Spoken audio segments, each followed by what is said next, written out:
A 2-minute critique of his trade policies on MSNBC sent the president into a rage on Friday. "Donald Trump is backed into a corner," said MSNBC business host Stephanie Ruhle. "His grand plans of tariffs aren't working every day. More business leaders, whether it's Warren Buffett, Jamie Dimon, or Ken Griffin, are speaking on major global platforms, saying, 'This is going to crush us economically.' Additionally, congressmen and senators from every state are telling the White House, 'Our small businesses are suffocating and dying here.' I'm not saying Donald Trump has changed his core beliefs, but he's back into a corner and needs to get off this crazy tariff train, and he knows it." Ruhle continued by discussing the situation with the United Kingdom. She explained that the Prime Minister, a close ally of Donald Trump, seemed to be putting on a show by claiming they had a deal when there were no details yet.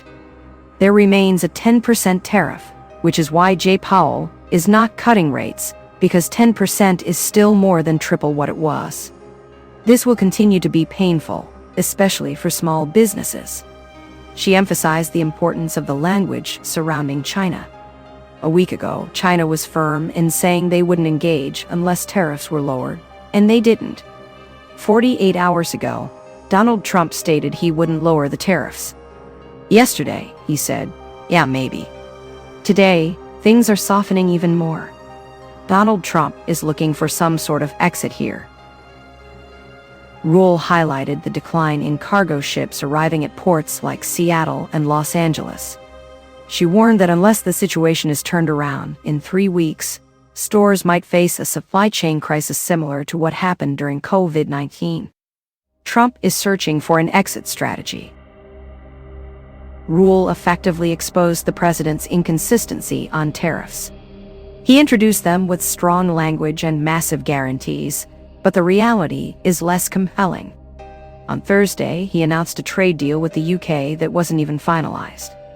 By Friday, he retracted his stance on tariffs with China before even negotiating, suggesting a steep 65% drop in tariffs was possible, still resulting in an 80% tariff rate on the country. Ruhle's analysis clearly bothered the president, who took to Truth Social to express his displeasure. He criticized Ruhle personally, calling her exhausted and highly neurotic while accusing her of spreading falsehoods about tariffs. He claimed that few people know Ruhle, but insisted he does, and that she lacks what it takes.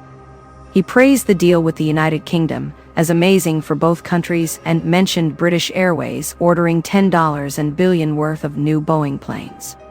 He argued that tariffs would be profitable, and only intelligent individuals understand this concept.